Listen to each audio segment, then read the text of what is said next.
Alors je m'appelle Sébastien Marcet, j'ai 36 ans. J'ai commencé par le circuit Mini 650 comme beaucoup de coureurs. Et il se trouve que j'ai eu la chance d'intégrer ensuite de grandes équipes de course au large telles que Groupama Sailing Team avec Franck Camas, Spin Race Racing et Team Alvi Medica. Ça m'a amené à faire 2 Volvo Ocean Race et une tentative de trophée Jules Verne notamment. Beaucoup d'autres records de courses et de régates.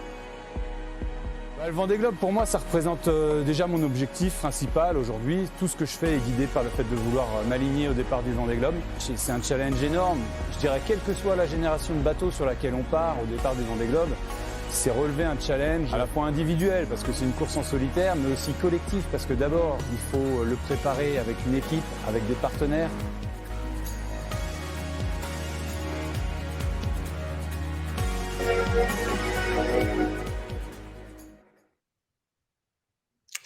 Bonjour à toutes et tous et bienvenue. Je suis ravie de vous retrouver aujourd'hui autour de Sébastien Marcet et de son équipe pour vous présenter un joli projet, le projet qui devrait l'emmener jusqu'au Vendée Globe 2024. Merci en tout cas d'être avec nous en cette fin de semaine pour en savoir un petit peu plus sur ce projet. Sébastien est évidemment avec nous aujourd'hui.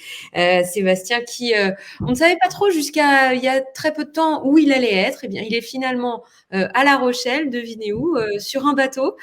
Sébastien, bonjour, je suis ravie d'être avec vous. Merci pour ce moment aujourd'hui. Bonjour Gaël, merci également et bonjour à tous ceux qui nous regardent en direct ou en replay. Oui, je suis effectivement à bord de mon IMOCA à La Rochelle, donc bienvenue à bord.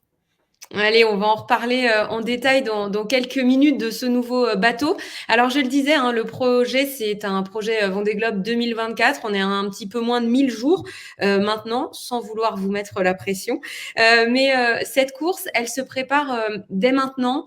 Expliquez-nous un petit peu tout d'abord ce qu'elle représente pour vous et à quel moment vous vous êtes dit, moi, j'ai envie d'y aller aussi.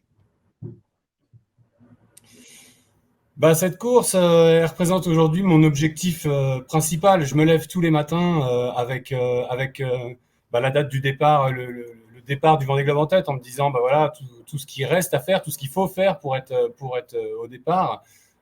Mon parcours nautique, il m'a amené à faire tout un tas de courses, et notamment 2 courses autour du monde et un record en équipage.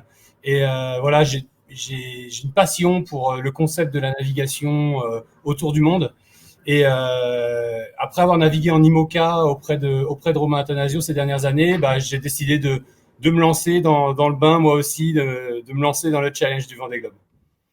Alors effectivement, hein, sur le dernier Vendée Globe, vous avez été en soutien de Romain, vous avez ensuite navigué avec lui, et c'est véritablement là que vous avez eu ce petit déclic, cette confiance de se dire, voilà, j'étais remplaçant, on m'a fait confiance pour peut-être partir à sa place. On se souvient hein, du dernier Vendée et des conditions sanitaires et toutes ces choses-là.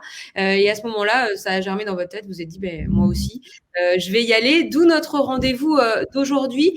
L'objectif du jour, c'est quoi? Alors l'objectif du jour, il est de pouvoir vous présenter mon projet de Vendée Globe 2024 sous toutes ses facettes. On va parler un petit peu de sportif, mais aussi de toute la partie, je dirais, qui est plus terrestre, gestion de projet, partenariat et construction du projet dans sa globalité, parce que voilà, c'est une vraie entreprise qu'il faut mener au-delà de l'aspect navigation, quoi. Ouais, on va y revenir et c'est aussi pour ça que vous êtes bien entourés dans ce projet déjà, même si ce n'est que le début. Alors vous toutes et tous qui nous écoutez, aujourd'hui on vous remercie encore. N'hésitez pas à poser vos questions via le chat que vous avez sur vos écrans. On répondra à un maximum de questions et puis surtout sachez que Sébastien et ses équipes se tiendront à votre disposition à l'issue de cet événement pour bien discuter peut-être un petit peu plus en détail. Alors je le disais, hein, le Vendée Globe, c'est vraiment le grand moment et finalement l'aboutissement de ce projet Horizon 2024, avec cette idée qui a germé en 2020 et qui était peut-être déjà là un peu plus tôt aussi dans votre tête. Mais en tout cas, c'est à ce moment-là, on l'a bien compris, que vous vous êtes dit, moi aussi, je vais y aller. Le Vendée Globe, c'est encore loin, je le disais, 1000 jours à peu près. Il y aura d'autres échéances avant. C'est pourquoi finalement, il y a une petite urgence quand même dans ce projet, parce que l'idée, c'est quand même de faire une grande course, et ce, dès cette année. Effectivement, on a rarement, quand on regarde le sport un peu de l'extérieur, on a rarement conscience du temps de préparation que ça demande pour s'aligner à de telles courses. Donc ça demande beaucoup de temps de préparation et beaucoup de travail technique sur le bateau, aussi en mer, pour prendre le bateau en main, aller faire des navigations, qu'elles soient pour s'entraîner, pour valider des modifications sur le bateau. Donc ça demande du temps en soi. Et aujourd'hui, il y a un attrait quand même pour le Vendée Globe. Et qui fait que la classe IMOCA a mis en place un certain nombre de règles de qualification qui poussent à naviguer le plus possible.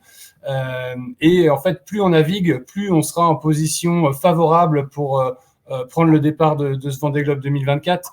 D'où le fait de se lancer très en amont.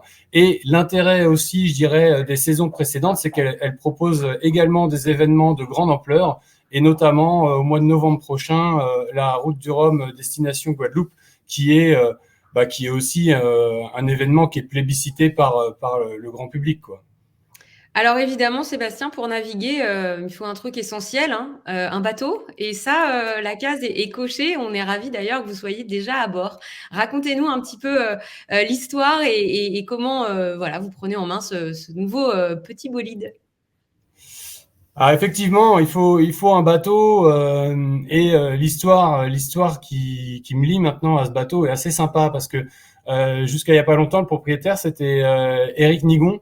Éric, que je connais depuis 2009, parce qu'il m'avait confié ses précédents bateaux. Et la saison dernière, lorsque je me suis mis en recherche d'un bateau, en fait, ce bateau-là n'était pas en vente. Et je suis allé voir Éric en lui disant: mais qu'est-ce que tu fais de ton IMOCA à l'issue de la Jacques Vabre? Il m'a dit: il est probable que je le mette en vente. Et donc j'ai commencé à m'intéresser à ce bateau-là, et qui coche toutes les cases, c'est-à-dire que déjà il faut avoir la capacité pour pouvoir investir dans le voilier, ce qui a été rendu possible par 2 investisseurs qui m'ont prêté de l'argent.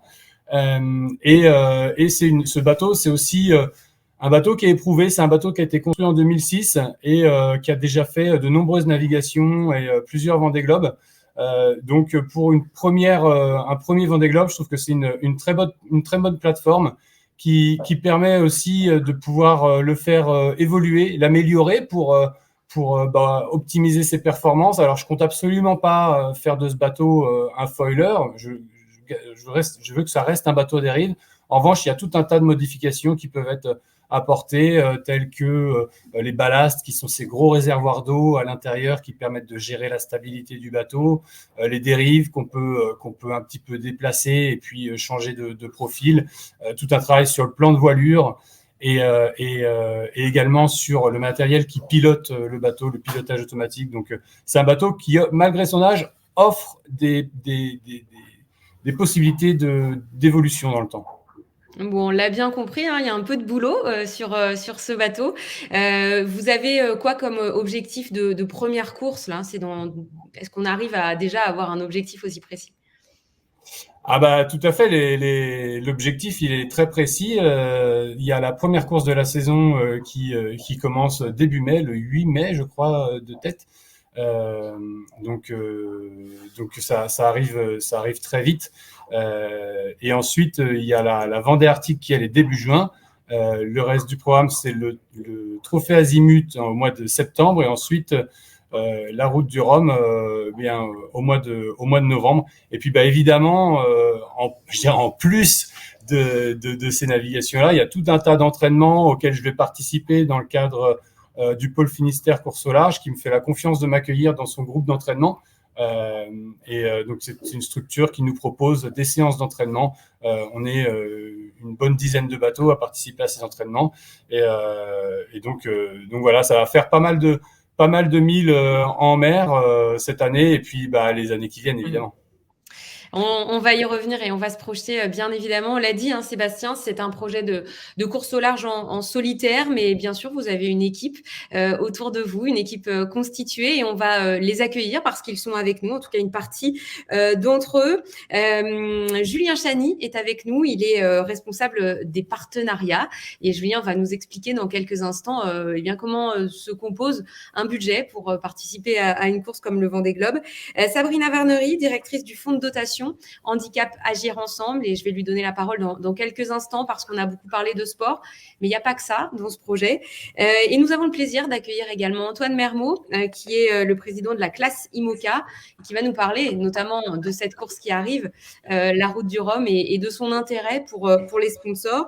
Et puis Denis Peterson. Denis, c'est quelqu'un qui vous fait déjà confiance depuis quelques temps déjà, le PDG de Springcard, partenaire qui a cru très tôt en ce projet et qui nous partagera son expérience également. Tout d'abord, merci beaucoup d'avoir accepté cette invitation et d'avoir accepté de témoigner de votre implication dans ce projet. Sabrina, je le disais, je vais débuter avec vous. On a parlé de sport avec Sébastien il y a quelques instants. Vous êtes la directrice du fonds de dotation Handicap Agir Ensemble, parce que derrière ce projet, il y a du sens, il y a de l'engagement, il y a une cause. Oui, tout à fait. Bonjour Gaëlle, bonjour à toutes et à tous qui nous écoutez. Ravi d'être avec vous aujourd'hui. Oui, effectivement, là, le projet de Sébastien, c'est un projet sportif, mais c'est un projet solidaire, et la solidarité du projet est intimement embriquée dans le projet sportif, et c'est ça qui fait tout son sens.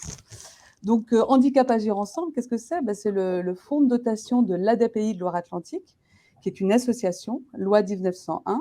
Alors, l'ADAPI sont avant tout des parents engagés qui militent pour la défense des droits, des devoirs de leurs enfants en situation de handicap. Donc, aujourd'hui, ce sont près de 3000 personnes qui ont des besoins, qui ont des aspirations divers dues à leur handicap. Alors, on parle ici de troubles du neurodéveloppement, donc déficience intellectuelle, troubles du spectre de l'autisme, handicap psychique et polyhandicap. Mais l'ADAPI, ce sont aussi des professionnels, demi-professionnels, du médico-social, qui accompagnent, qui forment, qui éduquent, qui soignent, qui orientent, qui conseillent les personnes que nous accompagnons en ordre général, tout le long du parcours de vie de la personne. On parle vraiment du diagnostic du handicap à la naissance ou un peu plus tard, donc l'accompagnement des parents, de l'accompagnement de l'enfant, de l'adolescent, de l'adulte, intégration professionnelle, intégration sociale. Et voilà, il y a 10 ans, l'association a décidé de créer ce fonds de dotation Handicap Agir Ensemble, qui est là pour fédérer toutes les énergies autour de nos valeurs, autour de nos projets. Et ces énergies, on va les trouver grand public, entreprises, étudiants, et elles nous permettent de rendre possible des projets qui vont contribuer à améliorer le bien-être des personnes que nous accompagnons, qui vont contribuer à mettre en lumière les compétences des personnes avant leur handicap. On parle ici du pouvoir d'agir, du pouvoir d'interagir, et qui vont permettre aussi de soutenir les familles qui, dans leur parcours du combattant, elles en ont bien besoin. Donc, Sébastien est aujourd'hui notre parrain, et donc on le remercie parce que c'est un parrain engagé, qui a mis au cœur de son projet tout de suite les valeurs de Handicap Agir Ensemble et de l'ADAPI de Loire-Atlantique.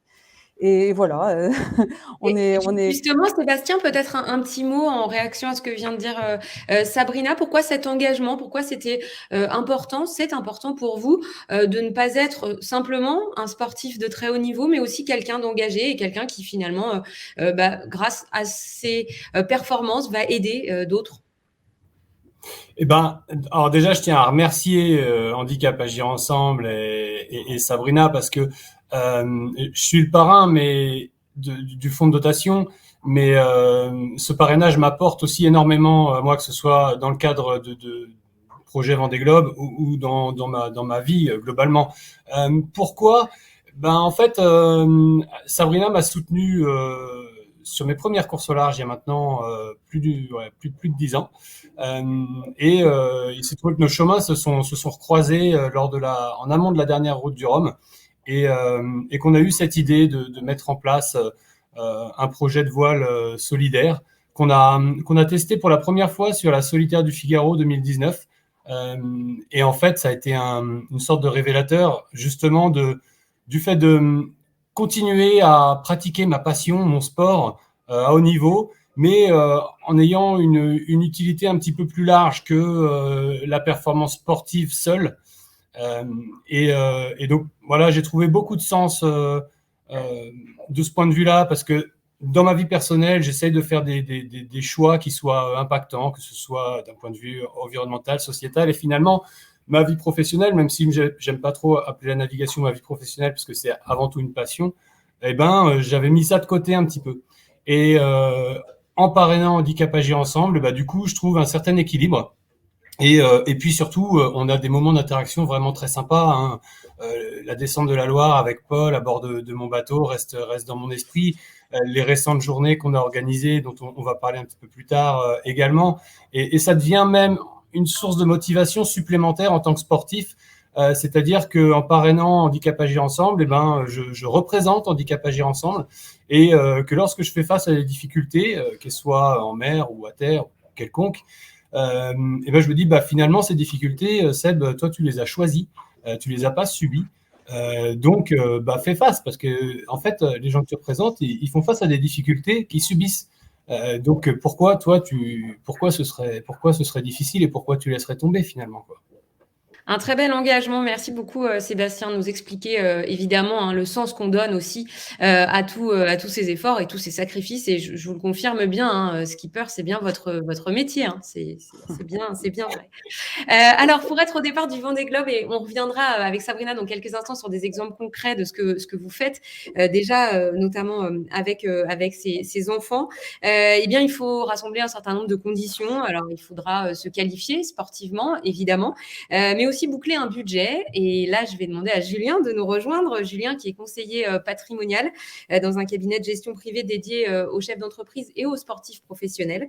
Vous avez rencontré Sébastien récemment lors d'un événement comme celui-ci d'ailleurs, et depuis, vous l'accompagnez dans cette recherche importante de partenaires.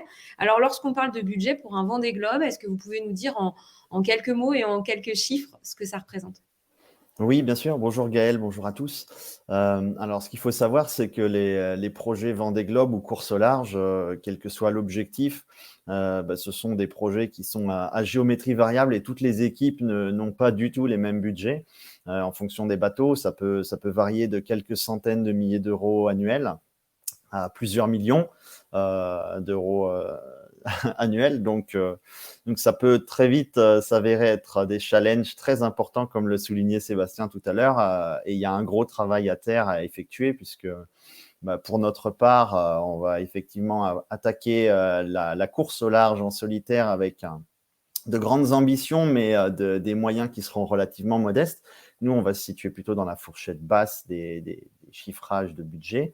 On a provisionné cette année environ 500 000 euros de budget pour le fonctionnement du bateau, pour les rémunérations des équipes, tout ce qui est communication, la logistique, et puis préparation sportive.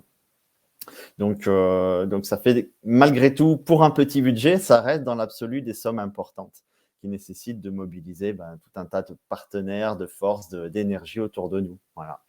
Donc ça c'est la projection de budget pour l'année, et pour prendre le départ de cette route du Rhum, hein, vous l'avez dit, la préparation de ce bateau, les équipes, etc. Projetons-nous un petit peu, puisque l'objectif ultime, c'est vraiment ce Vendée Globe 2024. C'est un budget qui va aller crescendo, j'imagine. C'est ça. L'idée, c'est d'avoir une première saison qui était aux alentours de 500 000 euros, et de pouvoir faire monter le bateau en technicité, en performance, de pouvoir permettre à Sébastien d'étoffer aussi l'équipe technique qui est absolument nécessaire pour mener à bien ces campagnes-là, parce qu'il y a beaucoup de sorties, il y a de la manutention, il y a des travaux d'amélioration à effectuer.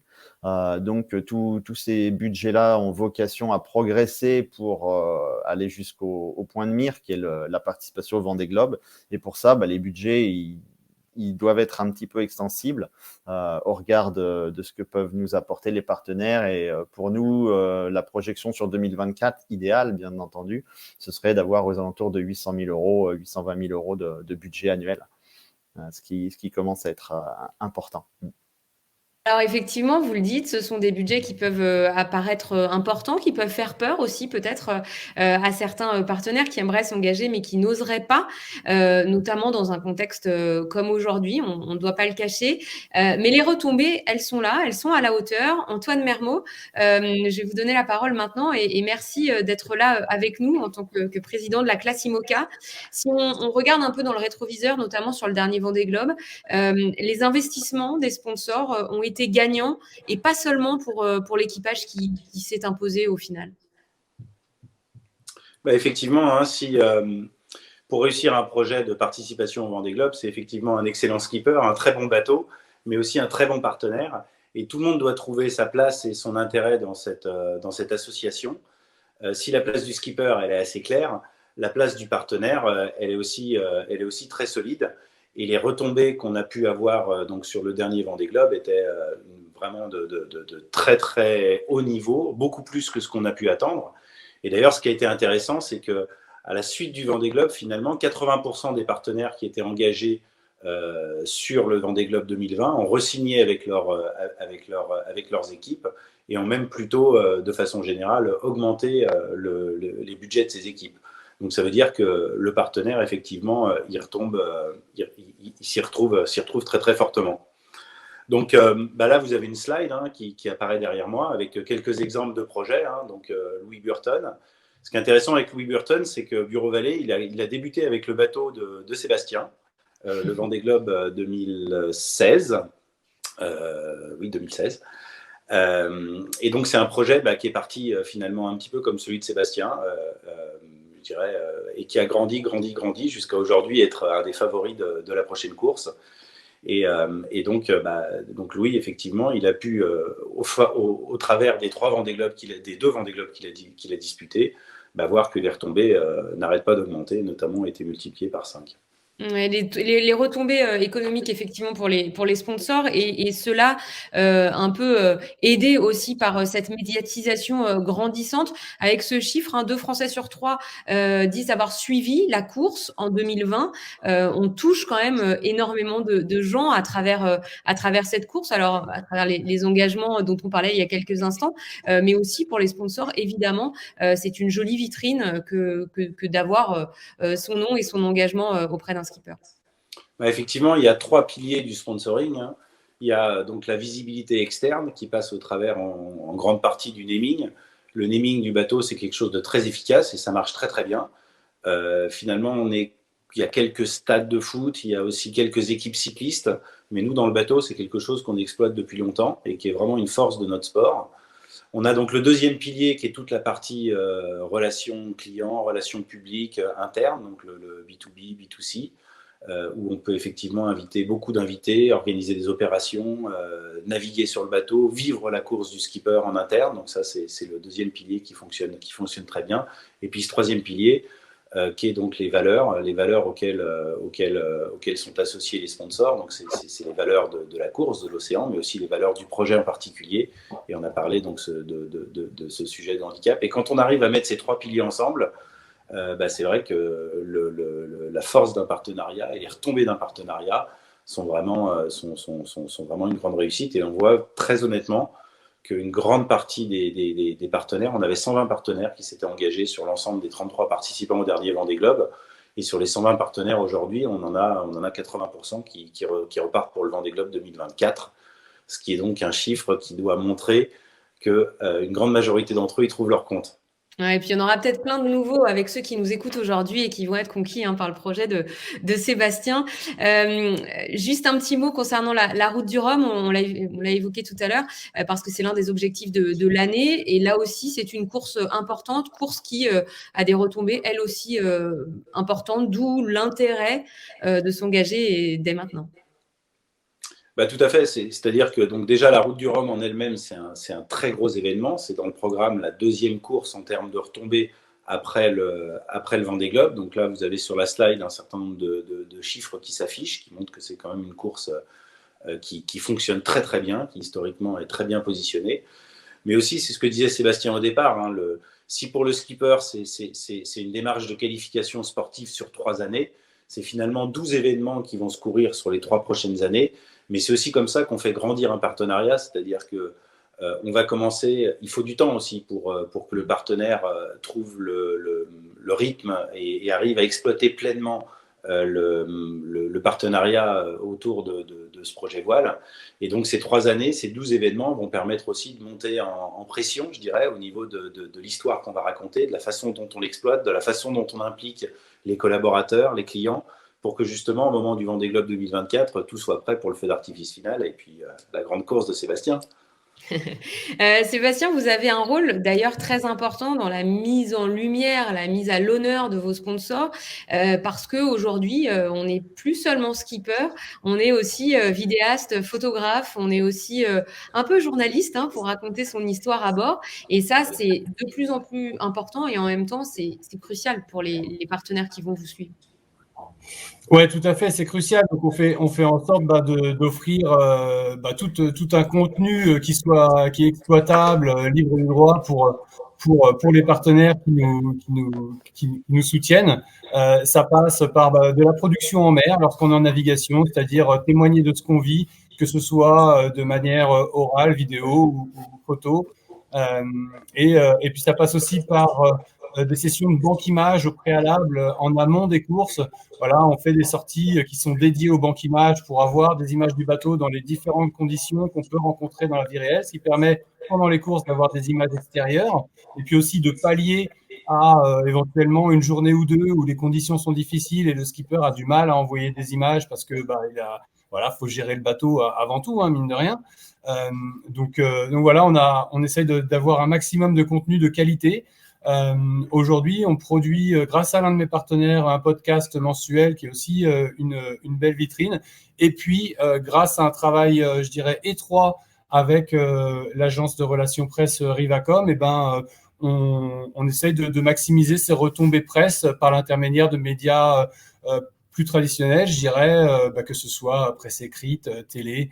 Voilà, j'étais notamment cette semaine sur un plateau en direct. Donc, c'est ce genre de retour qu'on essaie de maximiser pour nos partenaires.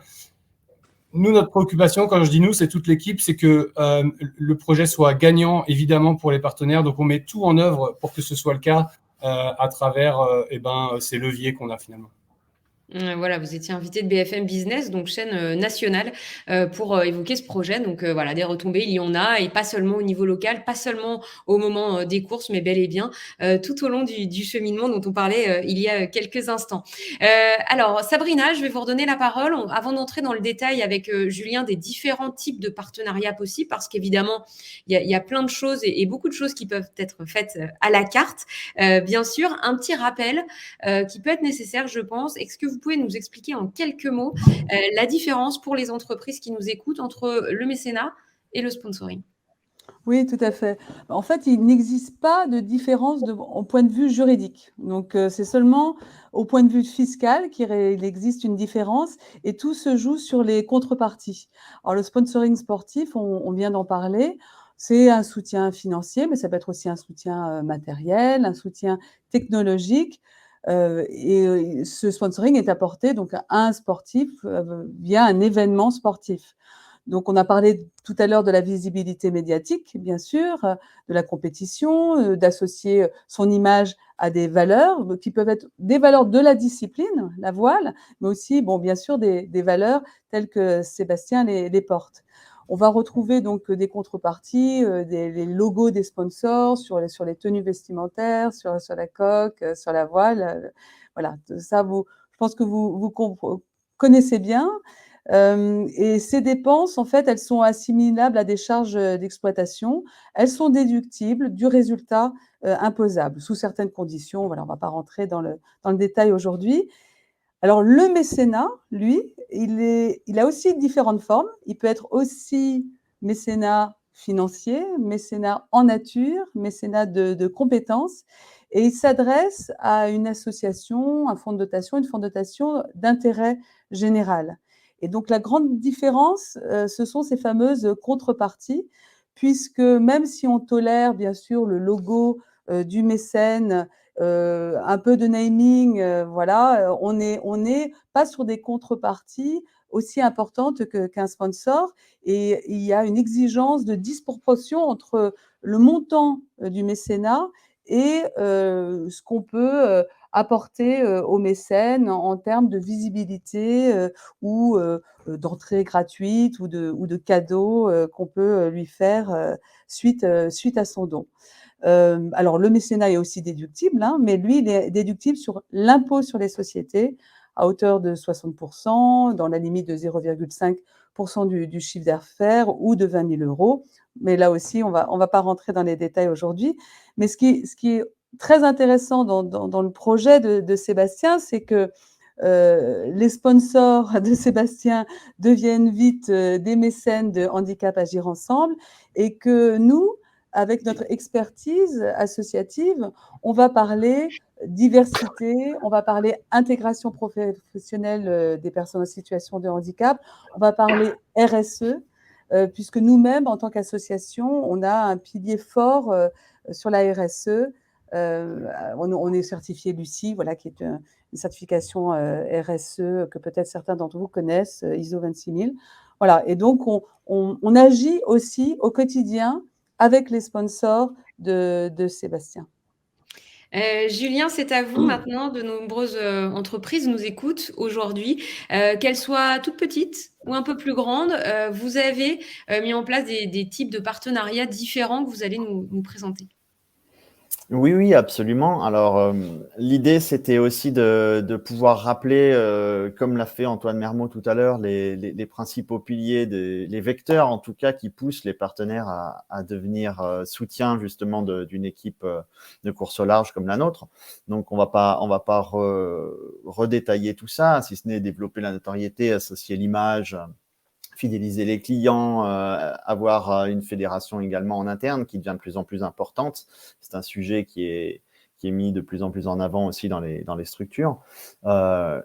Notre projet à nous, celui de Sébastien, je dis nous, vous voyez, c'est une véritable équipe. Les plus du projet, c'est que, vous allez le voir, on a quand même un budget, et ça, je pense qu'Antoine Mermot, qui voit un petit peu toutes les écuries passer, est très abordable pour les partenaires. On a un rapport qualité-prix pour pouvoir être présent dans la classe IMOCA, qui est quand même la classe la plus médiatique, peut-être, hormis les ultimes qui sont un petit peu à part.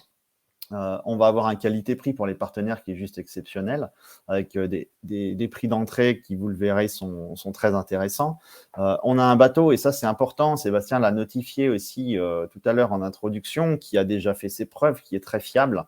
Donc le but de cette opération et du projet, c'est d'avoir un bateau qui va minimiser les risques de casse parce qu'il a déjà été éprouvé. Et donc, on maximise par le risque de casse les chances de finish, de pouvoir communiquer, de pouvoir porter les valeurs et de pouvoir finir les courses. Ça, c'est déjà un point très, très important aussi. Éviter que tout le monde démate dès la première semaine, si possible, même si ça fait un peu de spectacle, on préfère que ce soit les autres. Sans leur vouloir trop de mal. On a quand même un skipper aussi, ça c'est très important pour les partenaires qui nous écoutent aujourd'hui, qui nous regardent. On a un skipper qui est parmi les plus compétitifs, en tout cas pour les bisus, ceux qui vont être les premiers à s'élancer sur un Vendée Globe pour leur première édition en tout cas. Il a déjà un très très beau palmarès et c'est pas si commun en tout cas. Il le dira pas, il est modeste, Sébastien, mais c'est pas si commun d'avoir un profil comme ça sur une première participation. Et du coup, on a un dossier qui a une grande richesse aussi à travers ce que vient de dire Sabrina, c'est que on a un vrai impact positif via le RSE, via le soutien à Handicap Agir Ensemble. Et ça ouvre également cette possibilité qui est aussi très intéressante, qu'il ne faut pas se le cacher d'un point de vue financier, fiscal pour les partenaires, c'est d'ouvrir la possibilité d'utiliser le mécénat dans le dossier. Donc, à travers tout ça, on va pouvoir ensuite, nous, modéliser quatre types de partenariats qui vont débuter à partir de 5 000 € et qui vont s'échelonner jusqu'à 200 000 €. Normalement, nous avions une slide pour cela, mais c'est pas grave, je peux le faire. Voilà, merci. Regardez. Elle arrive. Donc, on a 4 grilles de partenariat, je le disais, à partir de 5 000 €. Donc là aussi, l'idée, c'est de pouvoir tordre le cou à une idée assez faussement reçue aussi, que le sponsoring pour la course au large, c'est quelque chose qui est inaccessible pour la plupart des entreprises. Nous, on a décidé de le rendre abordable. Le partenariat club permet déjà de vivre pleinement le projet et on a déjà des exemples concrets par rapport à ça. On a un partenariat supporter à 30 000 € qui commence à devenir très, très intéressant pour toutes les tailles d'entreprise, puisqu'à 30 000 € sur le partenariat supporter, on a un affichage qui est très visible sur les grands voiles, etc., avec d'autres contreparties, avec Sébastien, de la navigation, et on a la possibilité d'activer tous les leviers du sponsoring, comme les évoquait Antoine Mermot tout à l'heure. Et quand on met ce chiffre-là de 30 000 € en exergue par rapport aux autres dépenses traditionnelles en termes de communication pour une entreprise, que ce soit de l'encart publicitaire, sur du papier, sur des spots TV, sur des spots radio, si on fait le ratio efficience d'un rapport Vendée Globe ou course au large à 30 000 € par rapport à mettre des petites annonces dans de la presse papier ou des spots télé, je pense que là, il y a nombre d'entreprises qui peuvent se reposer la question sur l'utilité de réaffecter ces montants-là sur quelque chose en plus avec un impact positif. On a évidemment après les partenariats qui sont les plus importants, qui sont les officiels et les partenariats titres à partir de 150 000 €. Et j'attire l'attention des partenaires titres pour la saison 2022, puisque c'est notre première saison de lancement. On a un partenariat titre qui est très, très accessible avec un naming total et toutes les contreparties qui vont avec, qui est à 200 000 € pour la saison 2022 et qui comprend évidemment toutes les courses que Sébastien évoquait avant, la Bermude Mille Race, la Vendée Arctique, le Trophée Azimut et bien évidemment la participation à la Route du Rhum. Donc, avec un bateau et une équipe qui serait totalement aux couleurs du partenaire à ce tarif-là, bien entendu. Merci beaucoup Donc, voilà un pour petit ces tour d'horizon. explications.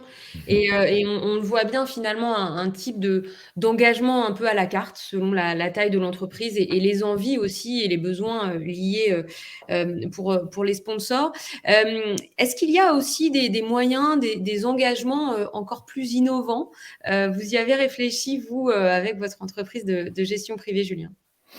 Oui, alors l'idée, c'était de pouvoir effectivement accompagner les partenaires dans la mise à disposition de budgets pour le sponsoring.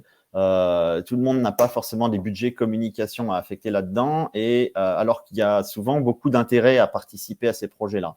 Donc l'idée, c'était de faire bénéficier ces partenaires de l'expertise du cabinet, puisque au cabinet, on a l'habitude ici de créer, de générer des solutions de trésorerie sur mesure pour les entreprises.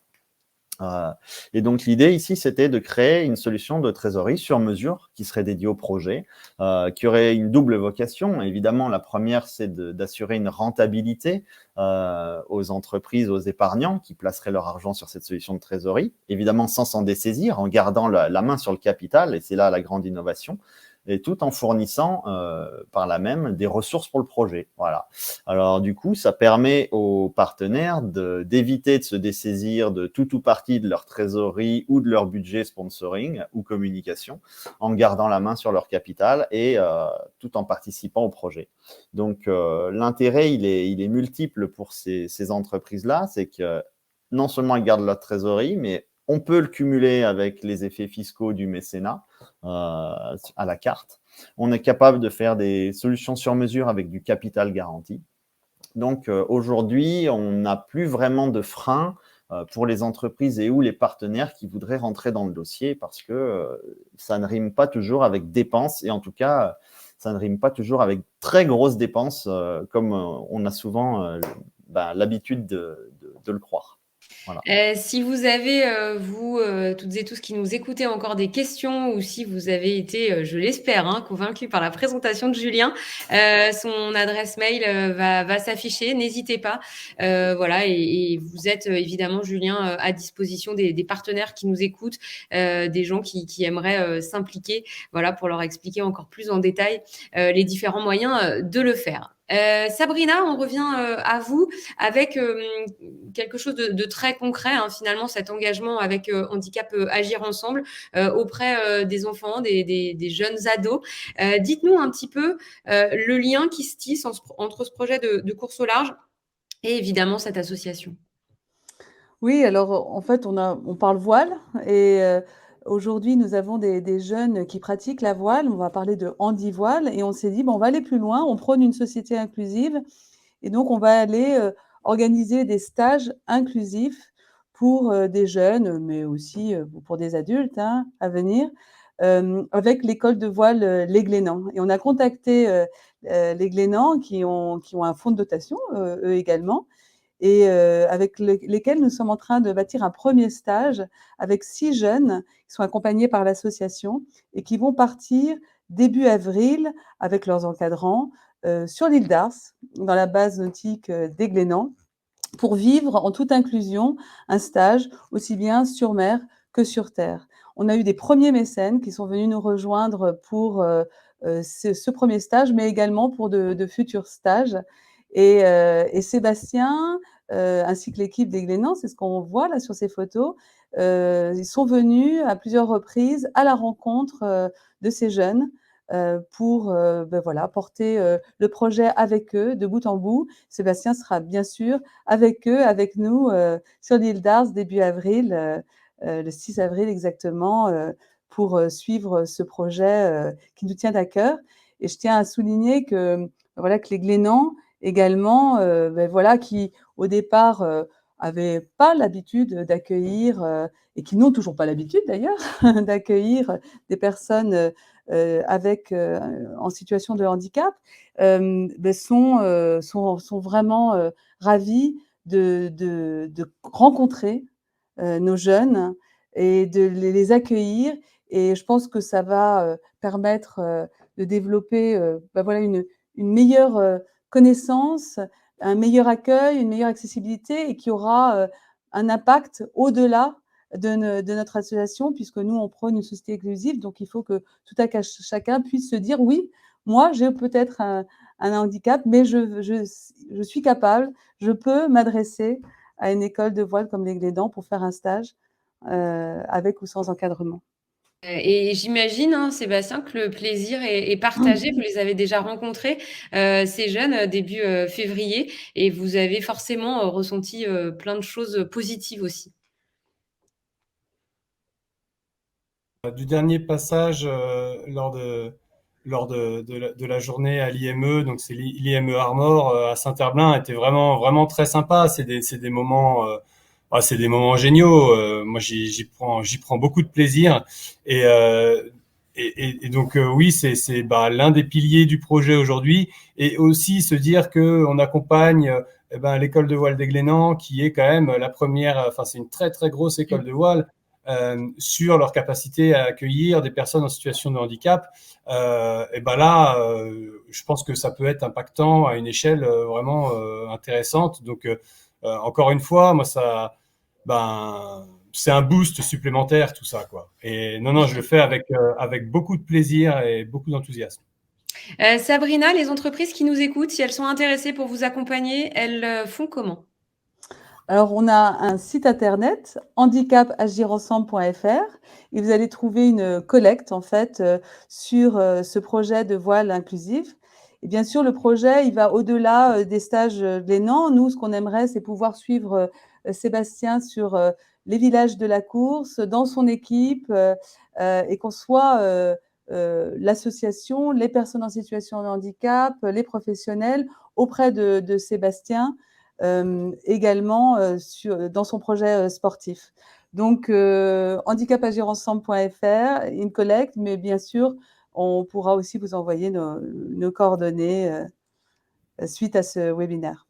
Tout s'affichera à la fin de ce webinaire. Alors des partenaires, on espère que beaucoup vont rejoindre ce projet. Il y en a déjà un au moins qui est avec nous aujourd'hui, qui nous fait le plaisir d'être avec nous pour partager le début d'expérience qu'il a eu avec son entreprise et avec vous, Sébastien. C'est Denis Peterson qui est avec nous, qui est le PDG de Springcard. Denis, merci beaucoup de nous accueillir, de nous accorder quelques minutes aujourd'hui. Springcard est une société française qui fabrique et conçoit des cartes sans contact. Vous êtes engagé avec Sébastien depuis une petite année maintenant. Qu'est-ce qui vous a amené à faire ce choix? À quel moment vous vous êtes dit, ce partenariat, il correspond à mon entreprise? Oui, bonjour. Déjà, je suis intéressé par la voile, donc j'ai suivi un peu le Vendée Globe 2020. Et puis, j'ai été étonné par le bateau de Jean Le Cam, qui s'appelait Yes We Cam, je crois. Et je ne voyais pas trop de sponsors, donc je me suis dit que probablement qu'il avait un groupe de sponsors avec peut-être différentes façons de sponsoriser son projet. Et ce qu'on a découvert, c'est qu'en fait, il y avait une multitude de petits sponsors. Et là, je me suis dit que c'était peut-être possible de trouver même type de sponsoring à faire pour nous, accessible au niveau prix. Et donc, j'ai demandé à notre responsable de communication de trouver s'il y avait un projet équivalent pour le Vendée Globe 2024. Et on est tombé sur le projet de Sébastien. Donc, Sébastien, il a une bonne tête, sympathique. Donc, ça fait partie aussi du choix. Et donc, on a découvert effectivement qu'on pouvait rentrer comme sponsor avec des budgets abordables, en tout cas pour nous. Pourquoi la voile? C'est simple, c'est parce que c'est du sport, c'est bonne valeur, c'est la mer, c'est les grands airs. Quand on a passé quelques mois confinés, on a besoin de ça. Julien en a parlé, c'est aussi fédérer en interne sur un projet. C'est important, surtout en ce moment, c'est entre les crises sanitaires et autres, les équipes sont difficiles à mener dans une perspective réjouissante. Donc, un projet comme celui-là se permet de fédérer les équipes en interne. Et ça, Denis, on le sent déjà, cette fait de fédérer en interne, c'est quelque chose qui a pris très vite. Vous avez rapidement embarqué tout le monde avec vous? Oui, on a été très rapide sur le sujet, bien sûr, et puis on a profité de quelque chose qui s'appelle Virtual Regatta, qui permet d'avoir des bateaux et de participer à une course. Et donc, notamment la dernière à la Jacques Vabre, où à peu près la moitié du personnel avait son bateau, et donc on découvert un peu les courses au large. Donc, c'était plutôt sympa, quoi. Avec, j'imagine, des gens qui connaissaient pas grand-chose à la voile avant de se lancer dans la course en ligne. Ouais, ça a été comique au sens où il fallait leur expliquer un peu tout ça avant qu'ils se lancent, et puis pendant les courses, ils avaient un peu besoin d'aide parce que ils s'en sortaient pas, donc c'était plutôt sympa, quoi. Alors on le dit, ce genre de projet, ça sert à fédérer, ça amène une image, ça peut permettre de faire des choses en interne aussi, de communiquer un petit peu différemment. Vous, qu'est-ce que vous faites au-delà de Virtual Regatta et comment Sébastien s'implique aussi auprès de votre équipe? Il y a des rencontres qui s'organisent? Oui, il y a eu une ou deux rencontres, même pendant la course à Jacques Vabre, où les équipes ont assisté à une visio avec Sébastien pour Sébastien leur expliquer ce qui se passait, comment ça avançait, etc. Donc on le suivait de loin à travers nos écrans, donc c'était sympa. Au niveau de notoriété, nous on n'est pas sponsor titre, donc la notoriété c'est parce que on parle du projet, parce que on se permet de communiquer à nos clients sur autre chose que nos produits, donc ça permet d'un peu de varier les sujets de communication. Et l'aventure est intéressante, donc voilà. Ça fait aussi partie du job, on le disait tout à l'heure, de tout ce qui se passe en mer, mais à terre, avant les départs, ce lien avec les partenaires, c'est quelque chose de très, très important pour vous aussi. Absolument, c'est-à-dire que nous, on s'investit. Oui, tout à fait, c'est extrêmement important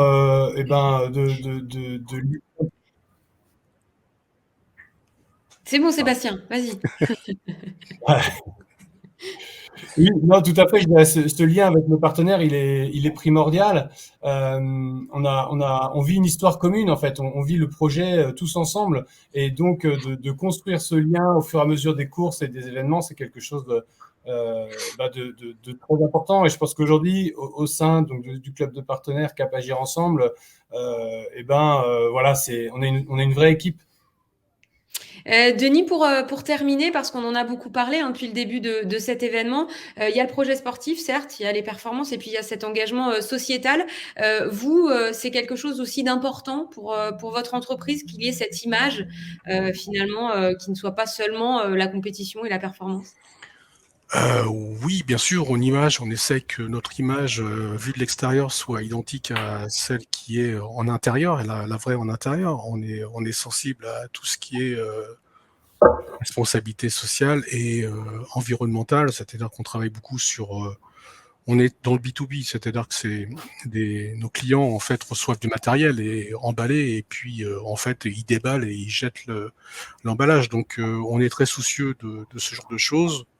Le fait aussi Sébastien en a parlé, on a visité aussi même avec lui les IME, donc on est très axé sur tout ça, tout ce qui nous entoure, bien sûr. Et donc, je crois que tous les ans, votre entreprise donne à une association, évidemment, Handicap Agir Ensemble est celle que vous avez choisie l'année dernière, il me semble. C'est ça, tous les ans, en fait, on abonde un fonds à chaque nouveau client de l'année, donc une certaine somme, et puis en fin d'année, on choisit l'association à qui on donne, et donc effectivement, cette année, ça a été Handicap Agir Ensemble, donc ça sera probablement le cas dans les années suivantes. Merci beaucoup en tout cas Denis d'avoir témoigné de cet engagement récent auprès de Sébastien. Antoine Mermot, pour conclure, on arrive quasiment au terme de nos échanges. En quoi le projet de Sébastien Marcet est un projet dans lequel il faut croire, si Antoine est toujours avec nous? Je suis toujours avec vous. Alors on ne vous voit plus du tout, mais si vous êtes toujours avec nous, c'est très bien. Moi, je vous vois, je vous entends. Bon, allez-y. Est-ce que vous m'entendez? D'accord. Et comme vous l'avez dit, donc, moi, j'ai la chance de vivre au plus proche des 40 ou 45 projets qui s'engagent sur le prochain Vendée Globe. Donc, le projet de Sébastien, allez-y, parce que c'est un super skipper, et ça a été dit. Le projet, il a un bon bateau et ce qui est très intéressant pour le partenaire, c'est que c'est un projet qui est en rapport qualité-prix et peut-être sans concurrence par rapport aux autres. Et le dernier point, c'est que c'est un projet qui ne demande qu'à grandir avec un super potentiel pour l'avenir. Donc allez-y. Merci beaucoup pour le petit claim de fin, Antoine. C'est chouette. Sébastien, je vais vous laisser le mot de la fin. Il va falloir conclure avec peut-être nous donner les échéances dans les prochaines semaines, même si on a parlé des prochaines courses. Et puis surtout, évidemment, ce dernier mot aux partenaires qui pourraient avoir été convaincus aujourd'hui. Déjà, je voudrais remercier Antoine parce que c'est très flatteur d'avoir un retour comme ça. Merci Antoine. Et je découvre la classe IMOCA avec grand plaisir. Et je remercie également tous mes partenaires actuels, toutes celles et ceux qui ont suivi ce webinaire. Et pour ce qui est des prochaines échéances, très rapidement, on a mis le bateau à l'eau hier à La Rochelle. On l'a remis à l'eau, on l'a rematé parce qu'on avait fait tout un tas d'expertises pour valider l'achat. Donc là, c'est bon. Maintenant, on va aller naviguer. On va aller naviguer, quitter La Rochelle et aller à notre port d'attache qui va être à Port-la-Forêt au sein du pôle France course au large.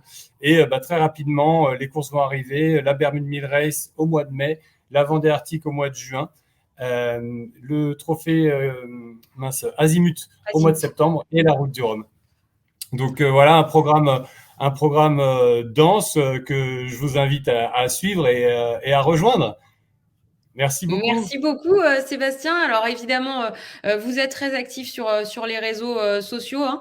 Donc vous pouvez, vous qui nous écoutez aujourd'hui, suivre l'actualité de Sébastien. Vous trouverez d'ailleurs sur les réseaux le replay de ce moment, si vous nous avez pris en cours ou si vous n'avez pu vous connecter aujourd'hui. En tout cas, merci beaucoup. Merci Sébastien pour la confiance. Bravo à cette équipe. Et puis ça faisait du bien, hein, d'entendre un peu les mouettes derrière en bruit de fond. Ça nous fait du bien. Merci à tous, en tout cas, d'avoir été nombreux aujourd'hui avec nous. On vous retrouve bien sur les réseaux sociaux et puis au départ de la Bermude Mille Race le 8 mai prochain. Merci à tous. Très bonne journée, très bon week-end.